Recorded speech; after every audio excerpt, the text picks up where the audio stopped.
Bear Who Stared. There once was a bear who liked to stare and stare and stare. Every day, Bear emerged from his cave and stared at the first thing he saw. One morning, he stared at a family of ladybirds who were having their breakfast on a small leaf. "What are you staring at?" squeaked the daddy ladybird. "We're trying to have our breakfast in peace." And with that, they scuttered off to find somewhere else to eat. Bear strolled further into the forest and climbed a big tree. He stared at a bird feeding her chicks in the nest. "Can I help you?" asked the bird. Bear did not answer. He just stared. The chicks did not like Bear staring at them. He was putting them off their dinner. "Go on, shoo!" squawked the bird. "Get down to the ground where you belong." Bear climbed back down the forest floor, where he'd spied a badger's set. He poked his head into the entrance, and I'm sure you can guess what happened next. "Oi, stop talking!" barked the badger, and he bit poor Bear on the nose. He was a particularly angry badger. Bear pulled his head from the badger's set with a pop and skulked off, rubbing his sore nose. Before long, Bear found a log to sit on by a large green pond. He sat and pondered by the pond. Bear didn't mean to annoy all the other animals. He was just naturally curious, but too shy to say anything. "I've seen that look before," said a small, croaky voice coming from the pond. Bear looked down and saw a plump little frog. Bear stared at the frog. The frog stared back with his big, googly eyes. "Not much fun being stared at, is it?" continued the frog.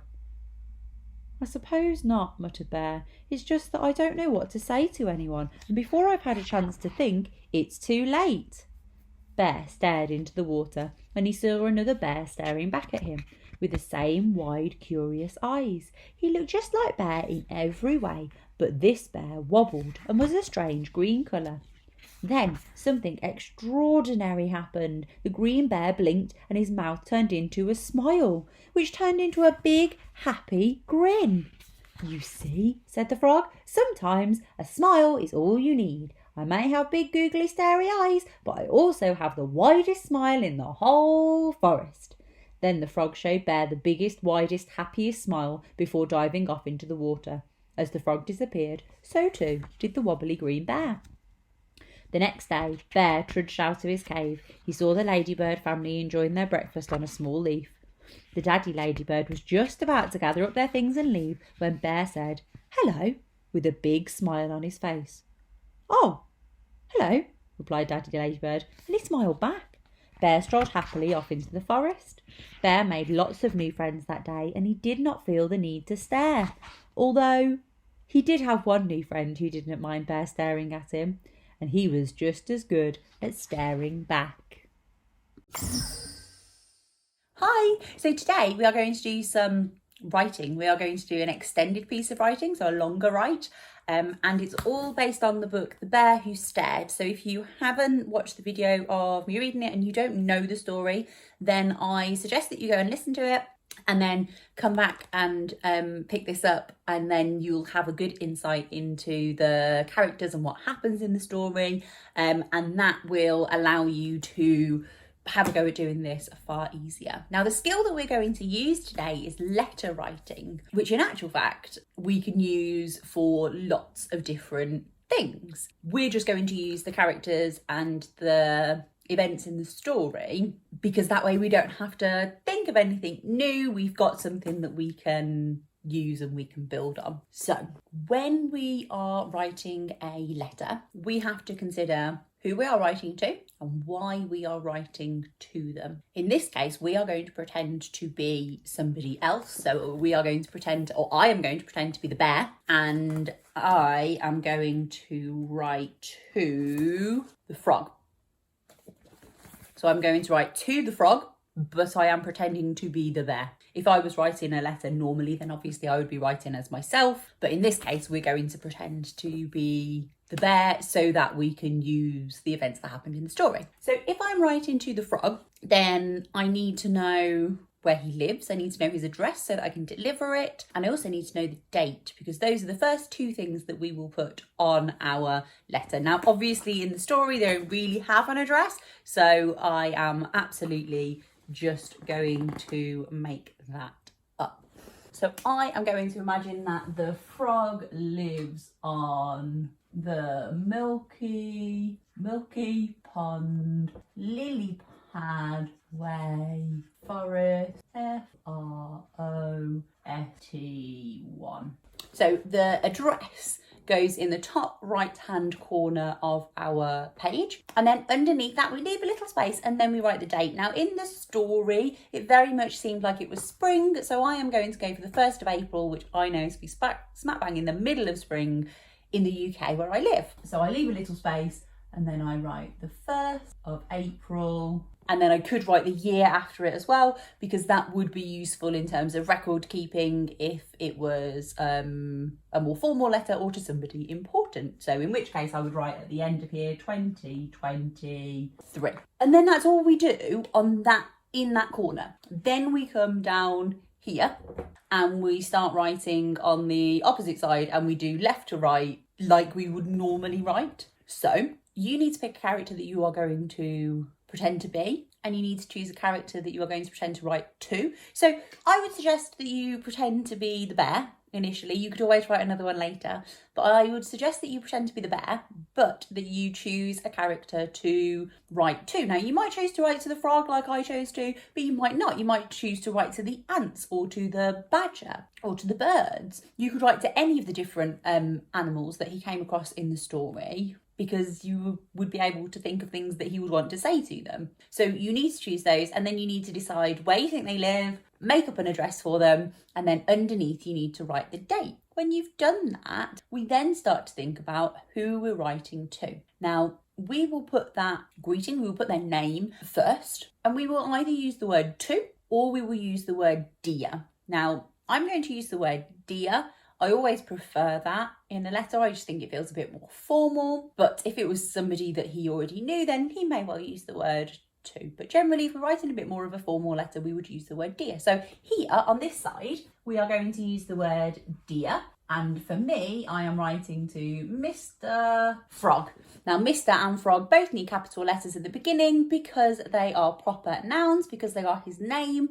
Mr. is his title and Frog would be his surname. So they both need capital letters. And then at the end of that, we have a comma. So a comma, it's like a little swish, and it sits at the on the line. So it sits at the bottom of any of those letters that sit on the line. And that's all we write on that line. And then we start a new line. And this is where our letter, where the content of our letter begins. So we can think about all of those things that we would like to say to Mr. Frog. I want to start with saying thank you, because Mr. Frog in the story really helped the bear. So I'm going to try and think of a sentence that starts with thank you, or I would like to say thank you. That might be a really nice way of doing it. And then I think that that is the perfect excuse to use the conjunction because. So I'm going to use the conjunction because in my sentence to add another phrase onto the end, and I'm going to give a bit more detail. Because explains why I think something. So if I'm saying thank you, then if I use the word because, I'm saying what I'm saying thank you for. So I'm going to start mine with thank you. Thank you for helping me today. I changed my mind, and that's fine. I planned to use the conjunction because, but I don't think it fits perfectly into that sentence. So I'm going to leave that one as a short sentence, and then in my next one, I can use that conjunction. So thank you for helping me today. I was sad because. So I was sad because all of the other animals were unhappy with me. So although it might not have made perfect sense in my first sentence, that's absolutely fine because I could use the word because in my second sentence and it did make perfect sense there. So what I'm trying to do all the time is remember all of the things that I know about writing great sentences. So I am remembering capital letters. I am remembering to group my letters together really well so that the letters sit well together in words, and then put a space in between the words to make it really clear for the person reading it. I have remembered, I've got an ing here for helping. I've remembered my full stops. I've got the word I.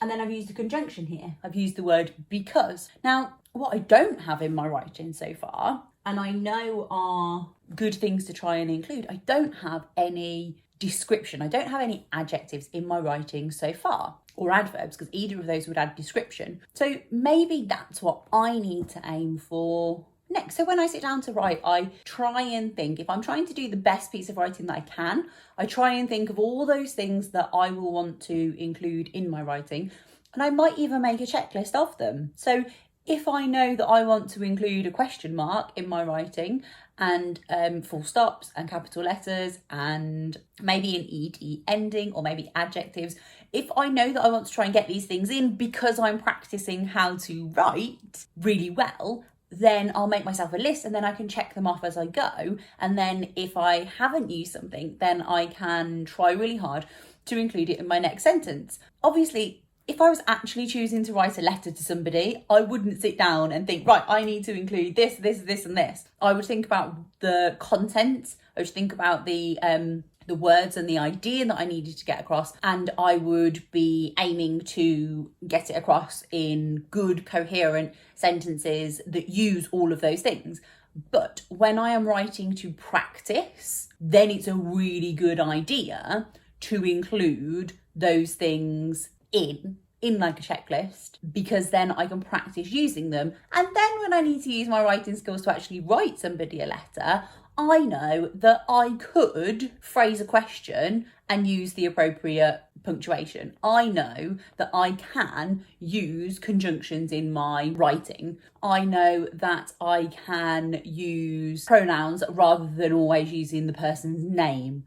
I know that I can add detail, sometimes to make it more engaging, but also sometimes to embellish further so that I can make my point more clear. So here in my next sentence, that's my aim. So if you already have your dear, who it was to, and then you've written, you might have started with a thank you for helping me, or if you're writing to one of the other animals, you might have started with an apology. You might have said, sorry for making you feel uncomfortable today. And then we've got at least one sentence there that's got a conjunction in. And then the sentence that I wanted to write was one that had description in. So I am going to use this moment here because it is the perfect moment, I think. Here we go. This is the moment that I am going to use.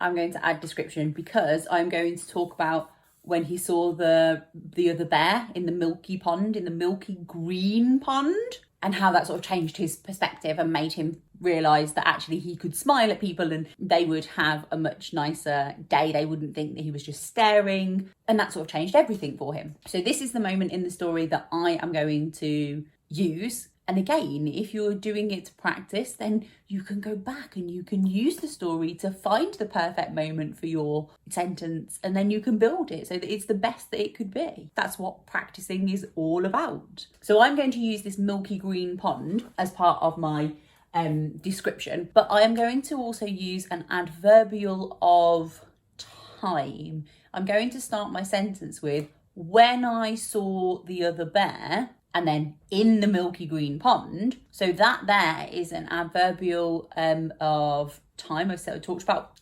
when, and so that is technically what they call a fronted adverbial, which we don't necessarily need to know right now, but if we're using it, then we might as well punctuate it well. So if I start by saying when something happened, after that first bit of the sentence that says when it happened, I need a comma. I'm using adjectives in there, so it will be a little bit longer, but that's absolutely fine. It goes at the end of that. Okay, so I'm going for when, so I need a capital letter. So when I saw the bear in the milky green. Now, if I'm using two adjectives, I need to remember to use a comma in between those as well. So when I saw the bear in the milky green pond. So that's the end of where I had said when it was happening. So it was when I saw the bear in the milky green pond. So I have a comma there. And then what I might actually do, I've just had to think of a way that I could improve that even better. I think what I might do is I might use a different word in there. So when I saw the bear smile, I'm going to squeeze it in there because it won't fit anywhere else and I don't want to rub everything else out. So when I saw the bear smile in the milky green pond, I knew how I could make people feel better. I knew how I could make... In fact, I could use them, couldn't I? Because I talked about it earlier. I talked about the other animals. So I knew how I could make them happier. I'm going to use happier. I'm not going to use the word happy because he wants to make them happier than they already are. Now, the word happy ended in a Y, so I dropped the Y and changed it to an I because I was adding a suffix onto the end, and then I added the ER on. So, let's have a quick read. Dear Mr. Frog, thank you for helping me today. I was sad because all of the other animals were unhappy with me.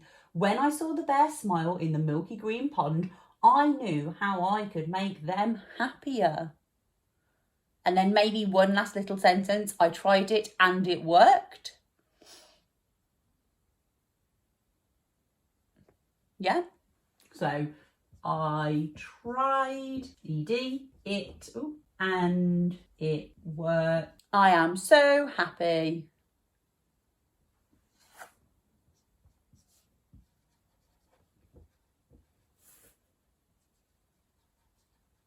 Oh, I am so thankful. Well, I will stick with the word happy, but thankful would have absolutely worked in there too. And then from here, what we have to do is we have to sign off the letter. So we started by addressing the person we were writing to, and then at the end, we have to let them know who it's from. So there are lots of ways you can do that. You can use the word from. You could say yours faithfully, yours sincerely, many thanks. In this case, because it's a letter of thanks, many thanks would make absolute sense, wouldn't it? So what we do then is, let me move this up, I'll have to hold it. What we do then is underneath, in the middle,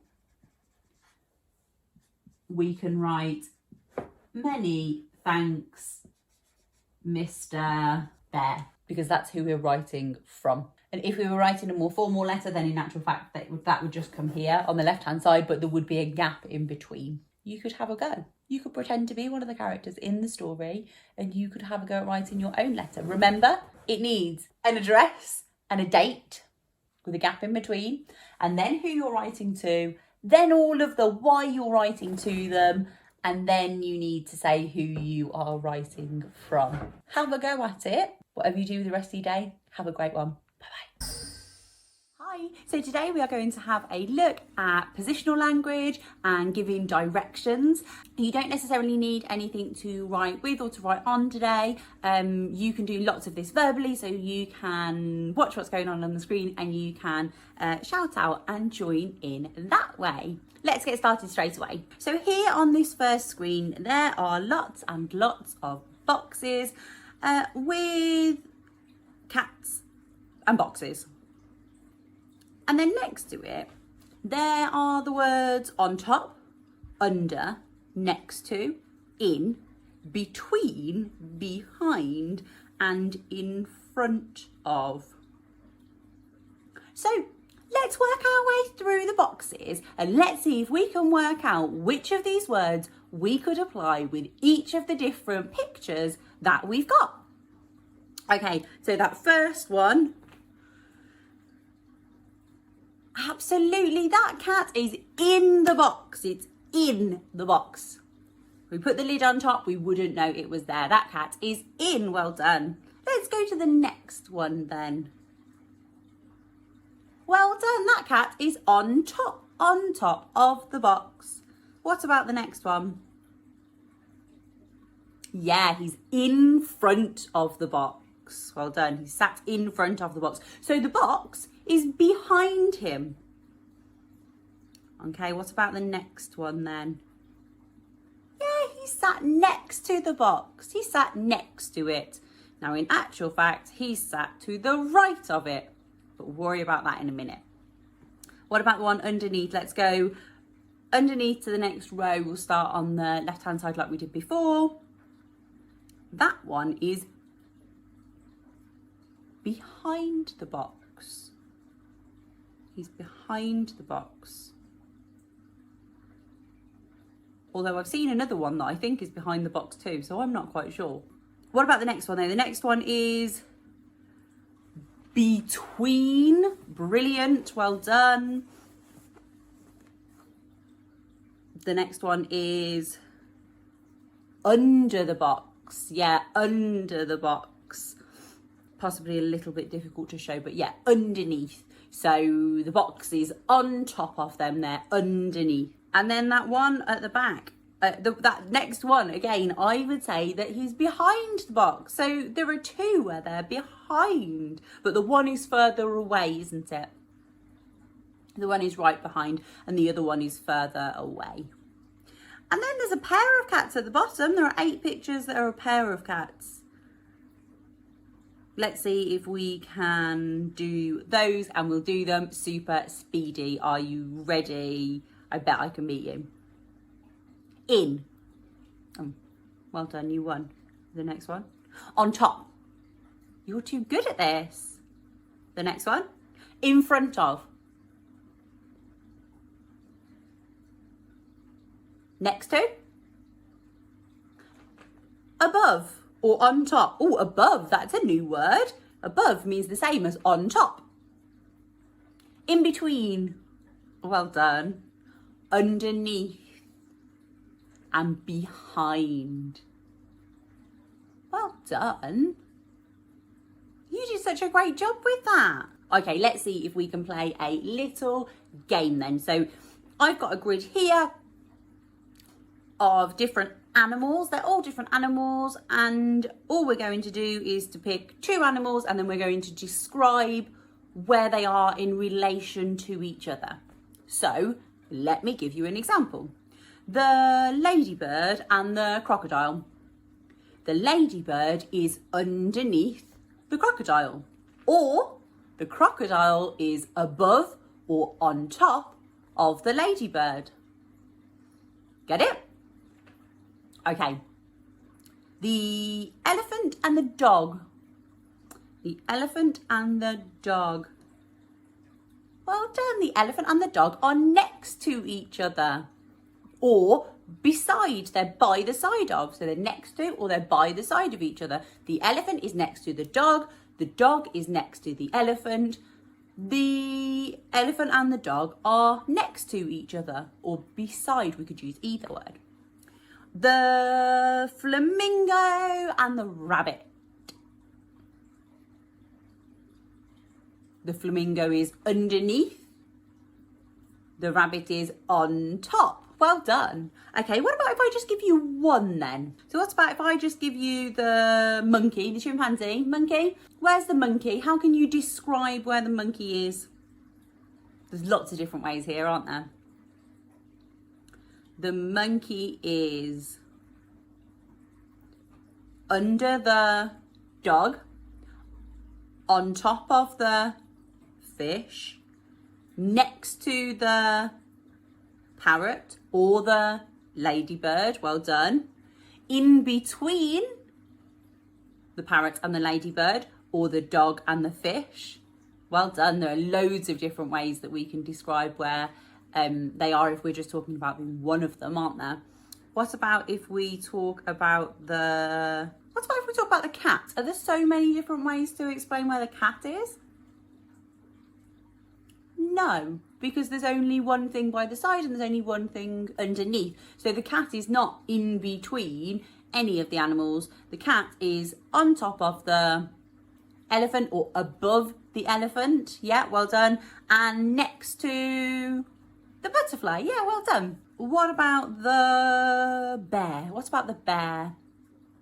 What words can we use to describe where that bear is? The bear is underneath the parrot. Well done. That's quite tricky, but you've done a really good job there. Okay, let's have a nosy at some directional language. So this is positional language, where we are talking about the position, the location of different things. So we can talk about things being above, below, in front of, behind, in, under, on top of, through. We might have to go through.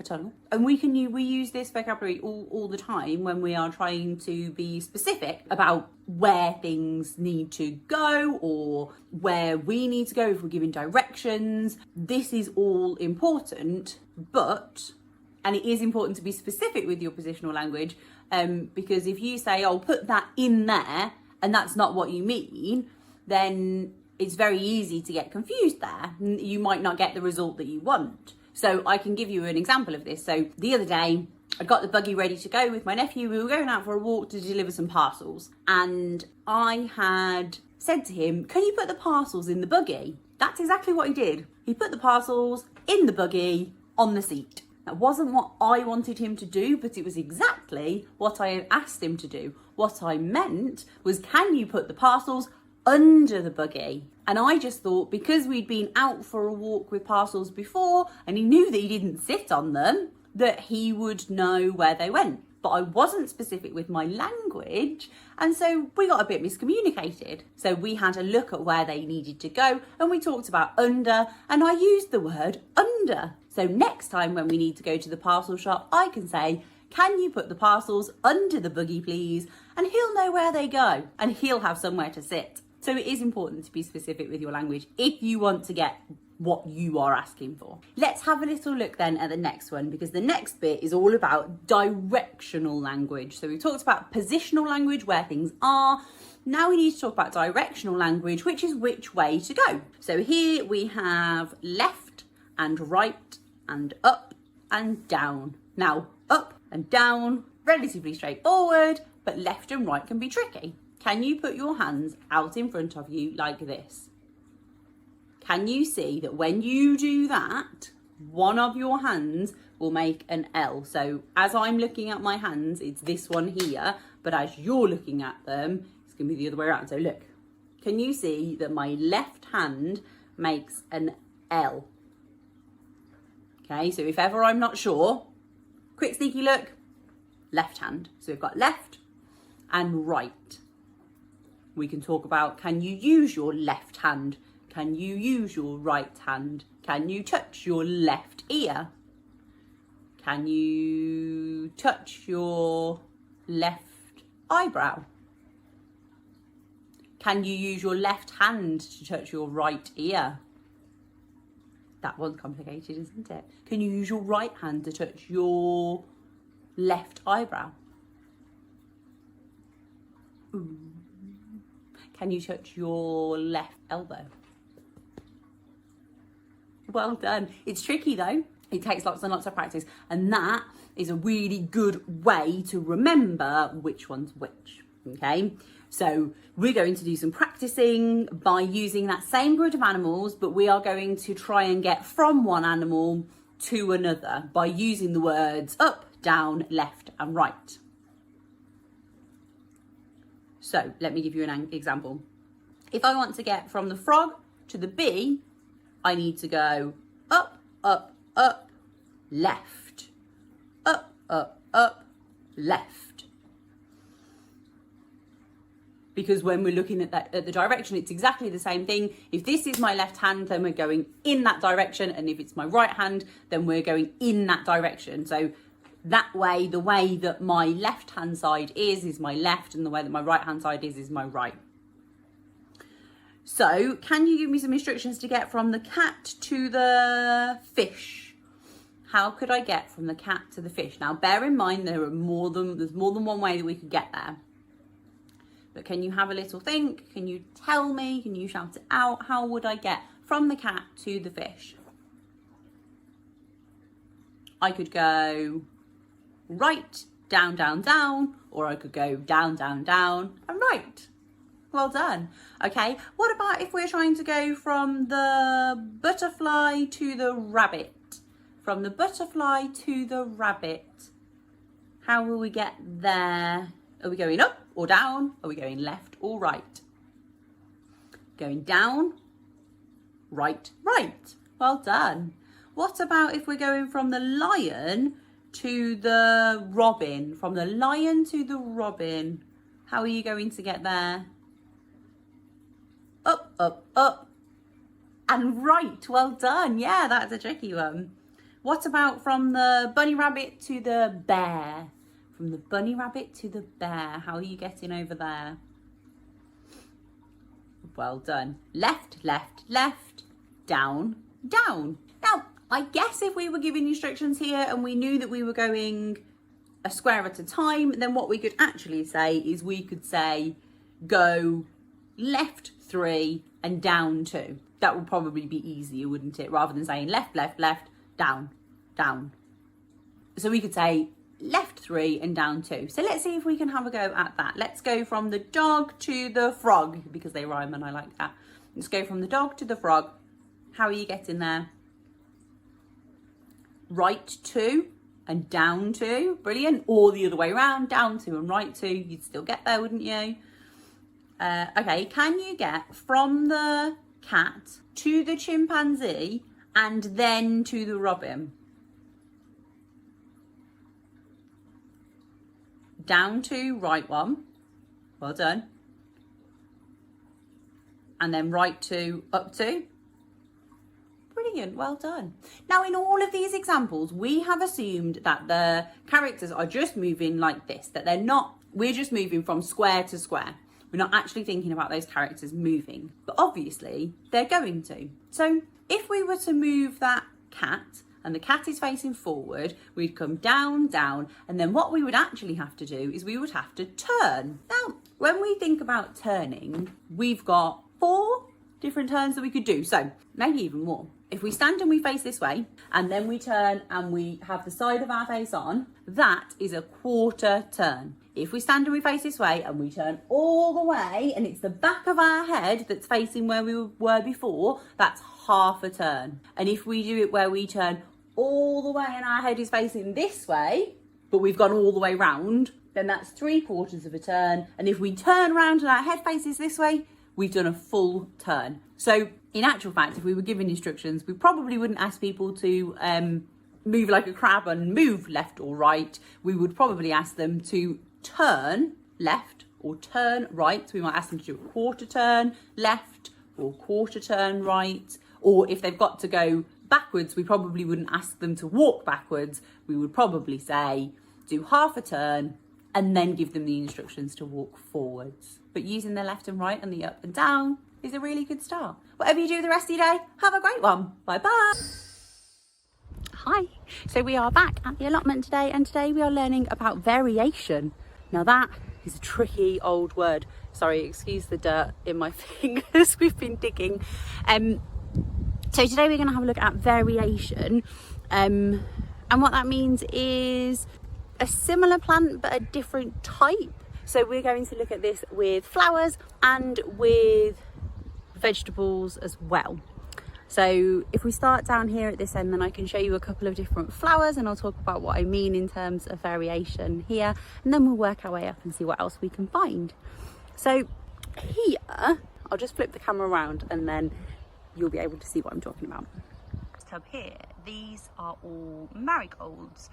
So they are all the same flower, but they are different variations. They are different colours. You can see that there are yellow ones and orange ones, and then there are some variegated ones, another fancy word there, that they are red and orange. They are more than one colour. So in this case, the variation is that they are a different colour, and I can show you that with another plant that's right next door to it.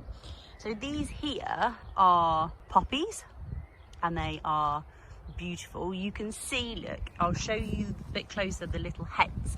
So these little heads here are what show me that these are poppies when the beautiful flowers aren't out. So these are red here, but then if we have a look on the other side of the path, you'll see some poppy heads and very different coloured plants. So over here, look, there's poppy heads and those ones are purple. So we can have variation by colour, and I'll show you another example of that just a bit further down the allotment.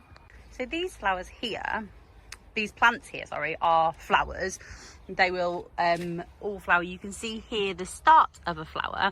These are called dahlias, and you can see that all of these plants here are quite a light green, and all of the buds on them, if I come a bit closer down here, all of the buds that you can see that are going to turn into flowers are going to be either yellow or white. They're quite bright in colour. But then by contrast, if I show you the next bed along, you'll see that there are some different ones in here. So we've got some here that are the same sort of colours, and you can see the same sort of buds on them ready to turn into flowers. But then you've got these as well. Now these almost look as if they could be a completely different plant, but they're not. They are dahlias, they're just a completely different colour.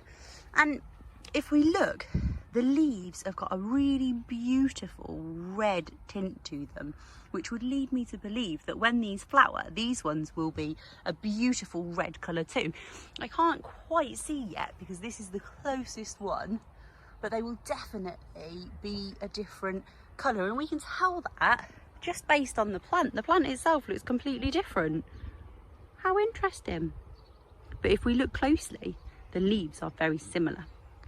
And we also have variation within vegetables as well. So to look at the onions, which we talked about earlier, you would think that they would all be the same, but in actual fact, when we dig them up, some of them are red onions and some of them are white onions or brown onions. This outer skin on them goes brown. So really difficult to tell from looking at the plant. From the plant, they all look the same, but in actual fact, the bit that we eat, the root vegetable, is a little bit different. And that's the same with other vegetables too. So let's have a look at the courgettes and see if we can spot some differences there.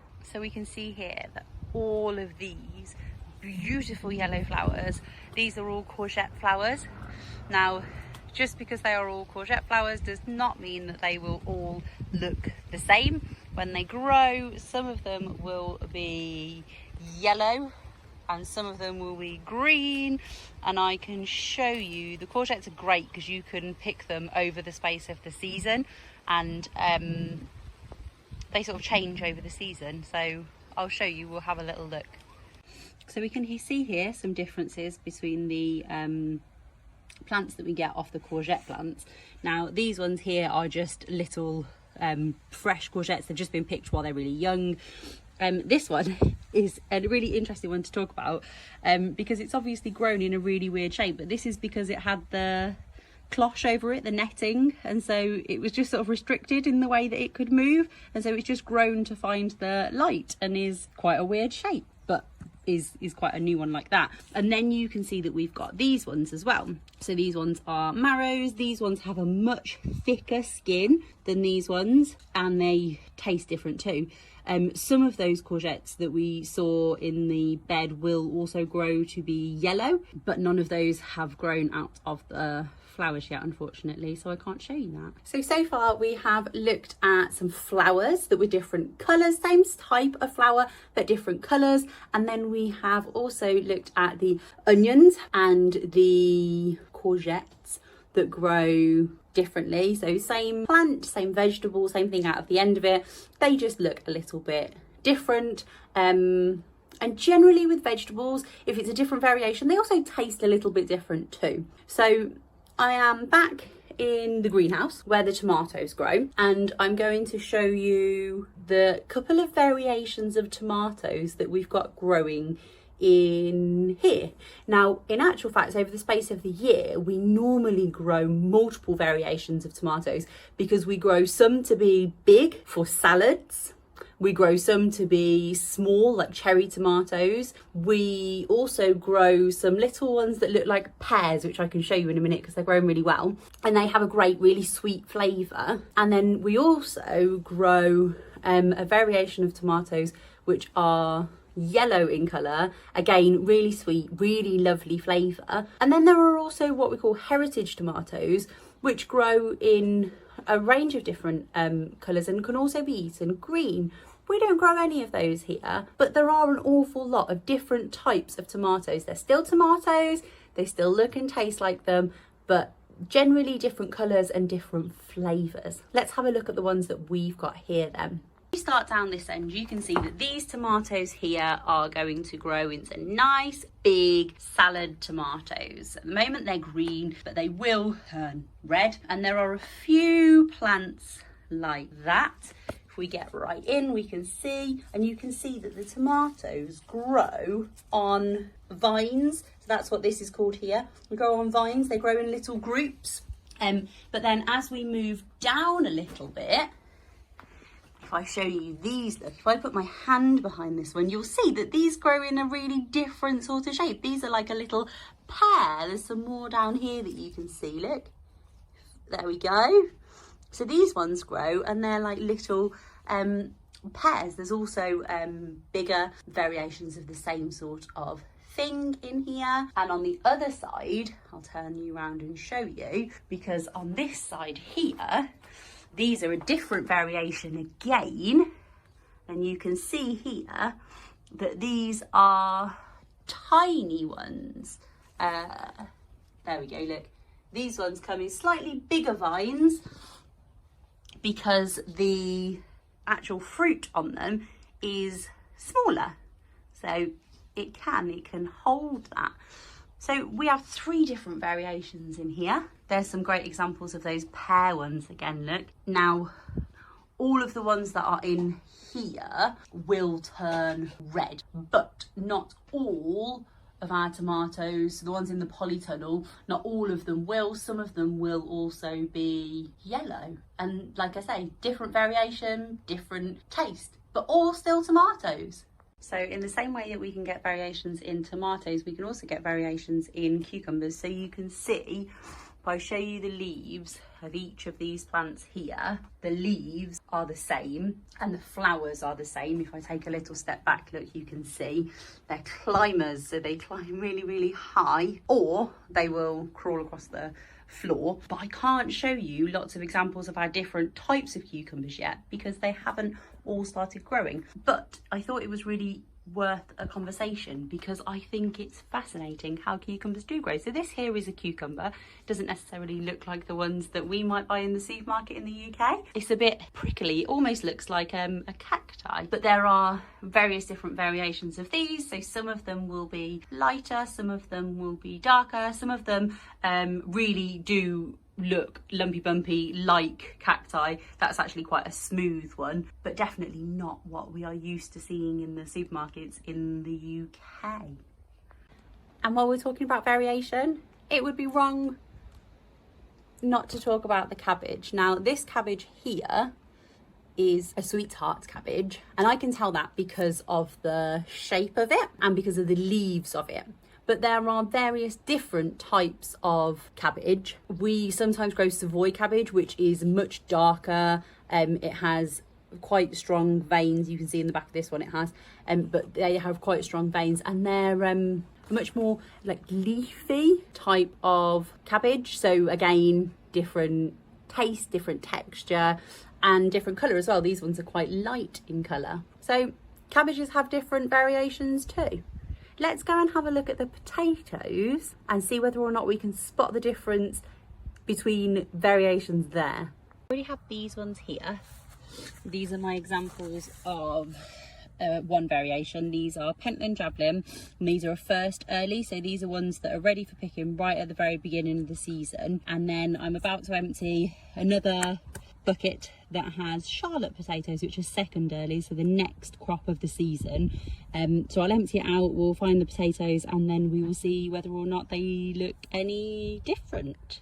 So we emptied the second earlies, which are these ones here, and then these 2 potatoes here are the first earlies, which are the different variation. Now there were more of these out of the bucket, but rather than complicate things, we'll keep them separate, but obviously we want a couple so that we can compare them.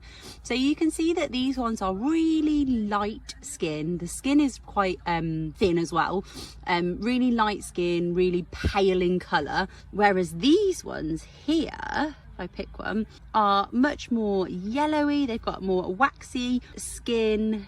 So yeah, there's a real difference in the colour and also the size and shape of them as well. So these ones are much more round, the first early ones, whereas these ones are all sort of like longer. So the reason that you might want a different variation when it comes to potato, that might be because you want a different texture or you want a different flavour. Chefs will use different potatoes for mashed potato than they will for chips, potentially to do with shape, but also to do with the sugar content and the water content, to do with how they cook. So we can see a really clear variation here in terms of what they look like, but there's also variation in terms of what they taste like, their texture, and what they're good for. So in actual fact, they will have different sugar and starch contents, and that's the same for all of the different variations of potatoes that we have here. There are lots of them, and they'll all be great for different things. Now, that's not the reason that we grow them. We grow them because these are the first earlies. These are great at the very beginning of the season. These are second earlies, and then we have main crop and we have late crop as well. So for us, we grow them so that we have potatoes all throughout the season. They last us a long time, but there are actual reasons that people may choose to grow different types of potatoes, and also different types of potatoes will grow better in different crops.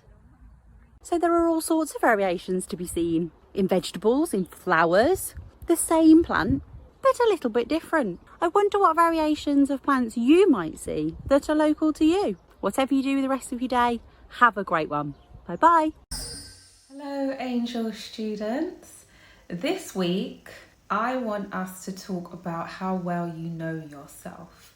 Know thyself. This is a very important and old phrase that was brought to us by a Greek philosopher by the name of Socrates. So you may remember in the last lesson I asked you, how well do you know the things you know? This week in this lesson I ask you, how well do you know you? Socrates believed that the key to a fulfilling life was knowing yourself, self-knowledge. By knowing your strengths, beliefs, values, by being able to recognize your strengths, your values, and the things in which you believe, you could navigate and go through life much more wisely. Know thyself was also a kind of invitation to ask yourself, what is it that you believe? What are the assumptions that you make? These kinds of questions help you to get a deeper knowledge and understanding of yourself based on your values, based on your beliefs, and why you value those things and those beliefs. That would also encourage a level of self-reflection. When you have self-reflection, or when you engage in self-reflection, it allows you to go deeper into the truths of yourself, for you, just for you to understand exactly who you are. Being yourself is in fact an incredible superpower. It's a beautiful thing, especially in this day and age where we are led by trends and influences and influencers. A lot of that is driven and pushed by very clever marketing and hugely done via social media platforms. And trends are everywhere, of course. One of the biggest ones that seems to be the most obvious for me to talk about, that is relatable, would be fashion. For example, there are certain trends in fashion that become something that everyone has or everyone wants, and after a while everyone is wearing very similar items of clothing. It may be styled different, it could be in different colours, and of course different sizes, but the basis and the core of the actual item itself is going to be the same across the board. The same when it comes to particular types of shoes that people want to wear. They might want to wear specific brands of shoes. So all of these things come under the umbrella of being trendy. And what happens with that is that a lot of us end up looking the same, really. So when you see somebody who is completely themselves, an absolute individual in their own uniqueness, sometimes you look at it and you think, oh my gosh, and other times it is deeply admirable because that person isn't led by what everybody else is doing or how everybody else is doing it. They have their own way of doing it and they are extremely comfortable with that. Being yourself is being the most unique version out there. There is nobody like you. There is nobody that can do what you can do. There is nobody that has that certain je ne sais quoi, you know, that certain I don't know what, because only you have that. And to be able to express that is extremely freeing. Imagine if someone said to you, I just adore you exactly how you are. I love you just the way you are. How would that make you feel? How would you feel if you were to hear that every single day?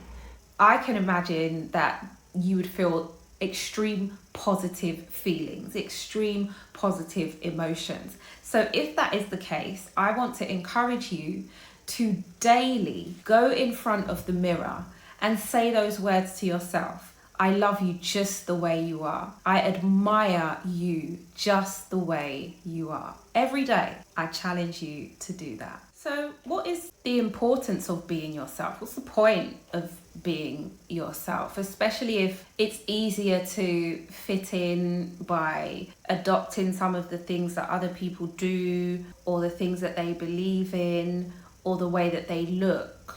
Well, that's an easy answer. When you are true to yourself, and when you are honest with yourself, and when you are being you, because you know yourself, know thyself, you are usually happier and healthier. Most of the time, the people that are in an element of freedom because they express themselves in whichever way they choose to express themselves, they are usually a lot more happier and healthier.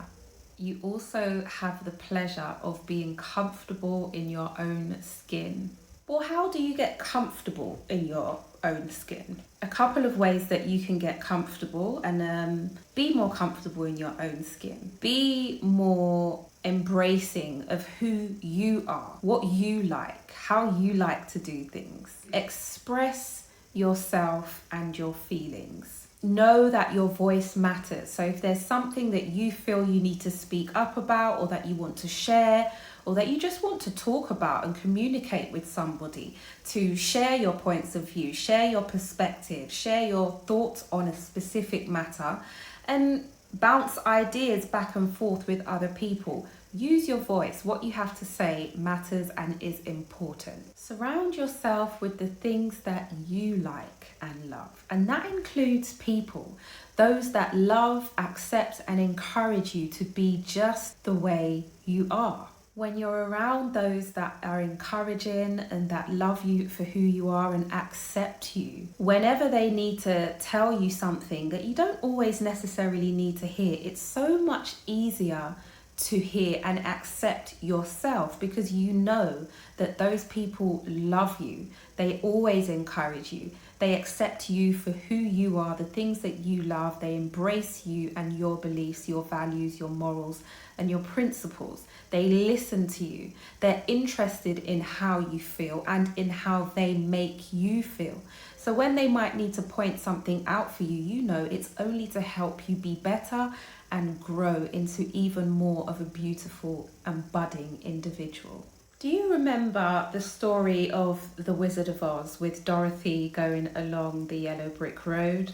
For anybody that doesn't remember, or anybody that may not have heard the story, I'll briefly break it down as quickly as I possibly can. Dorothy ended up finding herself going along the yellow brick road. She had landed in Oz, not knowing how she'd gotten there, but more importantly, not knowing how to get back home. And that's all she wanted. She just wanted to find her way back home to Kansas, where her family was. That was her mission. So her mission was to follow the yellow brick road to find the wizard who supposedly had all the answers that she needed to be able to get her back home to Kansas, to her family. Now, along the way on this yellow brick road, she met, I'm not sure, I can't remember the order, okay? But she met a tin man who unfortunately had no heart. She met a scarecrow who had no brain.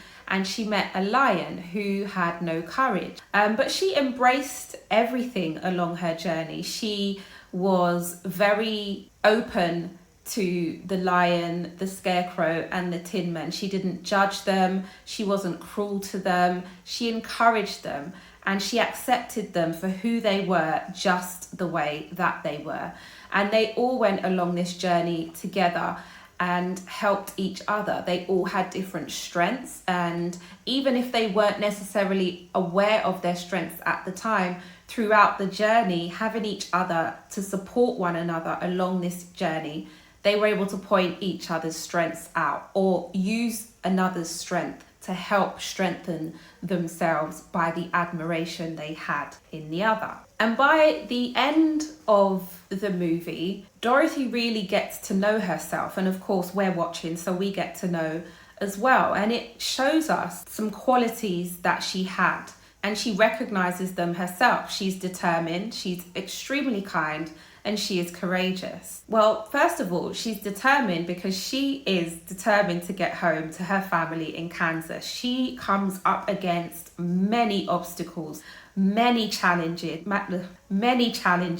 some even quite dangerous and scary, but nothing deters her. She has a goal and she is going to get to that goal. But along the way, she's really enjoying growing with all the challenges and obstacles and the adventures that she's on. Her kindness shows through with how she treats the friends that she makes along the way. She treats all of the others with empathy and respect. She doesn't accept anything less for her friends either, nor for herself as well. And even when the other characters in the story didn't understand why she would do certain things or why she just didn't give up, she stayed true to herself, and she showed the courage within herself that she had to keep going forward. And in turn, that kind of rubbed off on everyone else, because as kind as she was, she encouraged everybody else around her, and even at times when she could have done with some encouragement herself. So that brings me on to the next point of her courage. She confronted everything.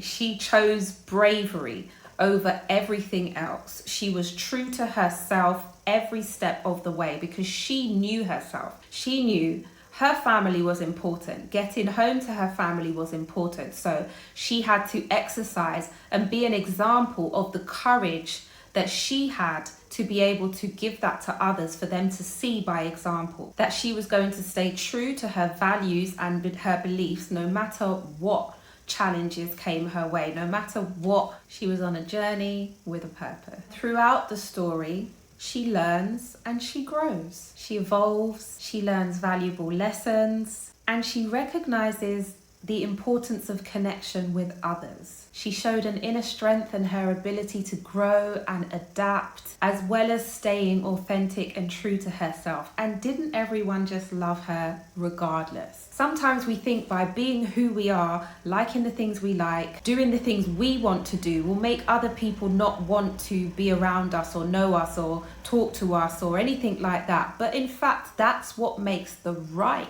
people gravitate towards you and love you so much more. Being yourself is a superpower. Being yourself is one of the coolest things you could do and one of the best ways you can be. So Angel students, I would love you to have a think about how you can adapt some of Dorothy's traits in being thyself. How can you be more determined when you are facing obstacles? Can you think of anything maybe recently, the most recent thing that you felt really challenged by? How did you respond to that? Did you respond or did you react? There's a difference there. A response is when you take your time to calmly think about the best way to navigate yourself through that challenge. Or did you just react and just automatically decide that this is too difficult, I can't do this? How do you deal with things? What is your determination like when you are faced with things that are a little bit difficult? Do you know yourself well enough to know how you have dealt with those types of things to be able to maybe do something different next time? And if you felt that you dealt with something very well. Continue and find ways in which you can improve even more upon those things. And then kindness. Are you treating others around you with the same kindness that you would like to be treated with? Do you treat people that you may look at as different who are not different? They are just comfortable in their own skin and exercising their uniqueness because they have a right to. How do you treat those people? Are you open to dealing with people such as Dorothy when she met the lion that had no courage whatsoever, the Tin Man that didn't have a heart? So sometimes he may not have been very considerate of others, or the Scarecrow who had no brain. So sometimes he may not have been very useful when it came to coming up with a plan or new ideas, for example. By understanding the importance of being yourself and practicing it every day, just little bits, bit by bit, bite-sized chunks. Remember, small bits, a little bit every day. By practicing it daily, you will be unlocking your own superpowers. So, Angel students, get to know thyself. Thank you, Angel students. Bye-bye. Hi, here's a video for Angel School. And follow me, let's do a quick exercise for the joint first. Raise hand ankles.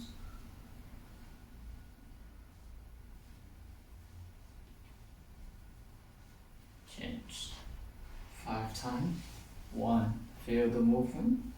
2, 3, 4, 5.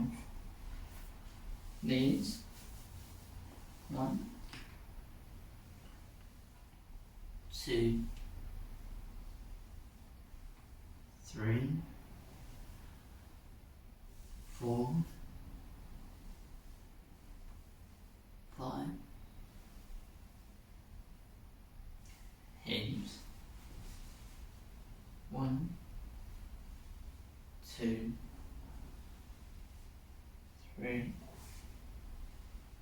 4, 5. Change. 1, 2, 3, 4, 5. Keep your elbow up. Hands reach out far as you can. 1, 2, 3, 4, 5, 6, 7. One hand's up, one hand's down. 1, 2, 3, 4, 5, 6. Follow your elbow look back. 1, 2, 3, 4, 5, 6. Arm straight.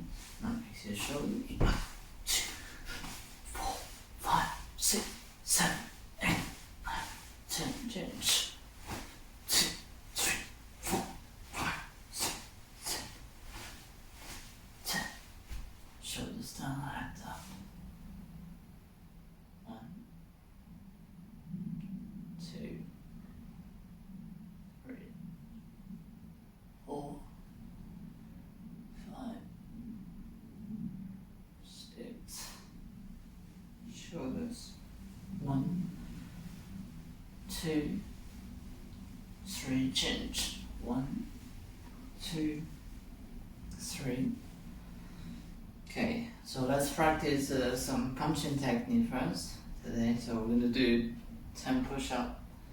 So you can do on your open palm like this, or fist, or finger top. So we're gonna do on the palm, it's more easier.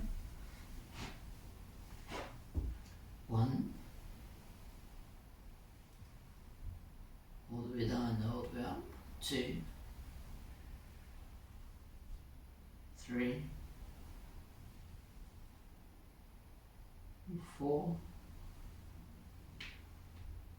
5,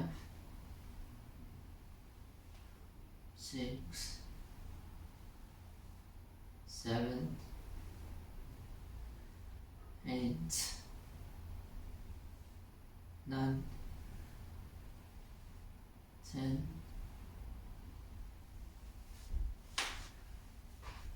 Yeah, push up, just prepare for the punching. So it's relax punch, 2 foot wide. Keep your foot point straight. Clench your fist. Breathing in. Yeah, clench your fist. Elbow back. Slightly bend your knees. Make sure your tailbone tuck in. Body upright. Slowly. 1. So when you punch, make sure center of your body. Drop your shoulders and elbow. 2.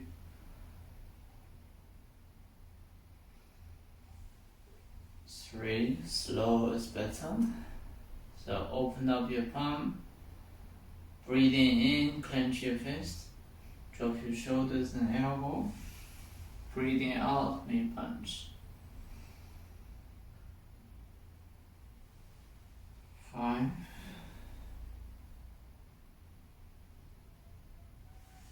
6.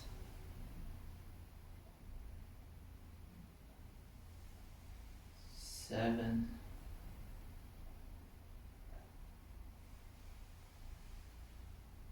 8.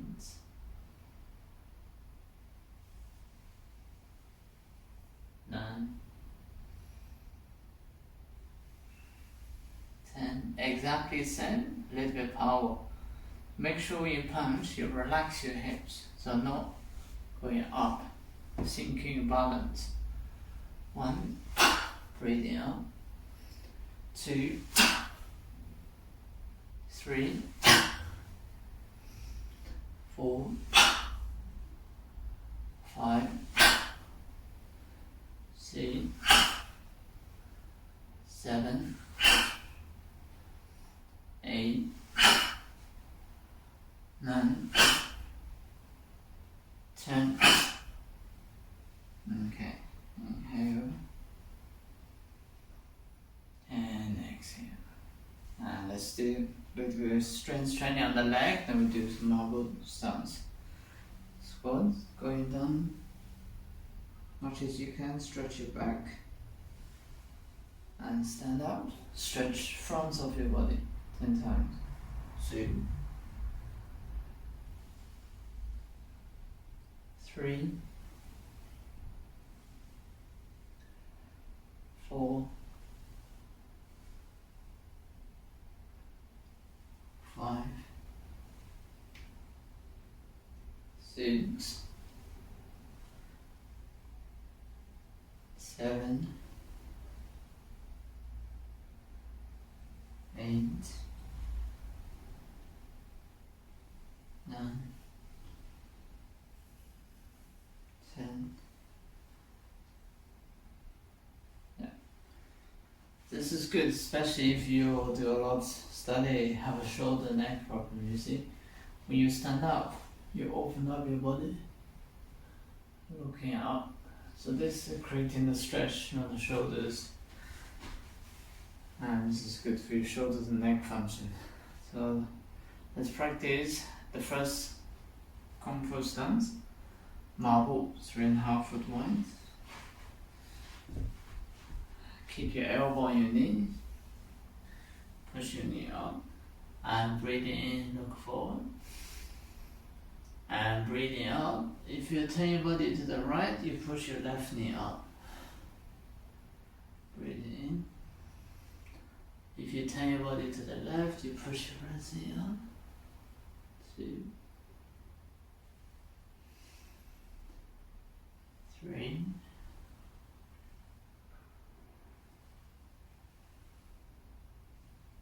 4.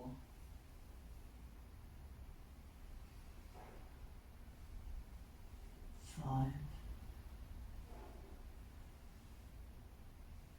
6.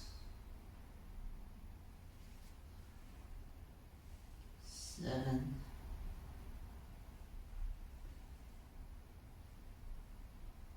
8. 9.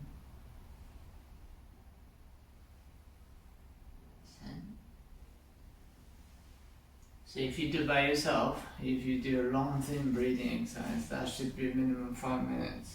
But of course we did a little bit quicker. Gumbo stretch, front leg bends, back leg straight.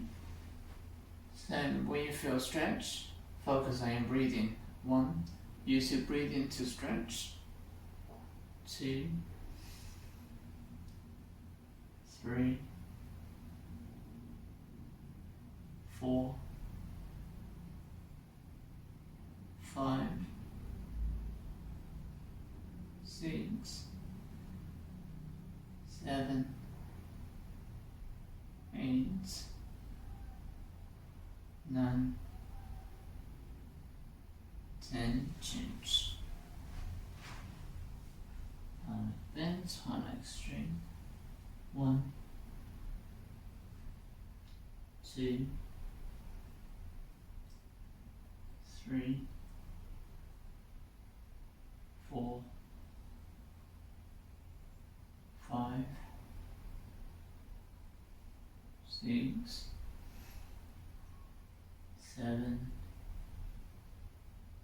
8, 9, 10. Okay, good. So when you do the stance, so marble and gumbo, this are 2 different stances, but between the stance, like change side to side. So that's technique. It's very important exercise to teach you how to relax your hips and move from your waist. And your mahoi. So remember we did the first movement of the routine. So 1 hand block and 1 hand punch. Yeah. So marble change the gumbo. 1 hand block, marble. If I'm going to the right, I relax my right hips, my left leg push the floor. If I'm going to the left, my left hips relax. I'm turning left, my right leg push the floor. Yeah? So let's try 10 times. No power. 1, push. 2, push. 3, push. 4, 5, 6, 7, 8, 9, 10. So exactly same. You can use a little bit of power if you want to. So same. So make sure you turn your body and push the floor. So 1, 2, 3, 4, 5, 6,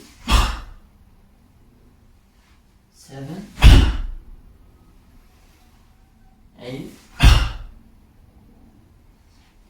9, 10. Okay. Inhale. And exhale. Relax. Let's walk in through the routine once together. So, what I mean, inhale, hands up, and exhale. 1, clench your fist, elbow straight. 2, so this is the movement, marble. Then change to gumbo. 1, hand straight. Then pedal, block, and punch. Feet together, block, stand up, kick your right leg, right hand block, and punch your left hand. Then stand, upcome, marble, punch your knees. Then punch. Turn your body.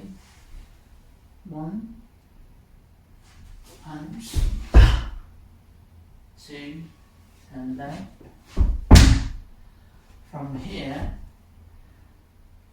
right hand block, right knee up. Left hand block, left knee up. Then elbow into your knees. One hand above your knee, one hand above your head. Then stop. Shoulder. Inhale. And exhale.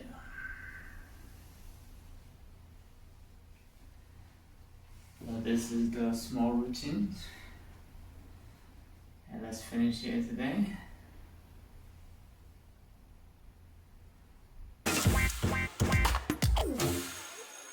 Please like and subscribe so you could get more and more lessons.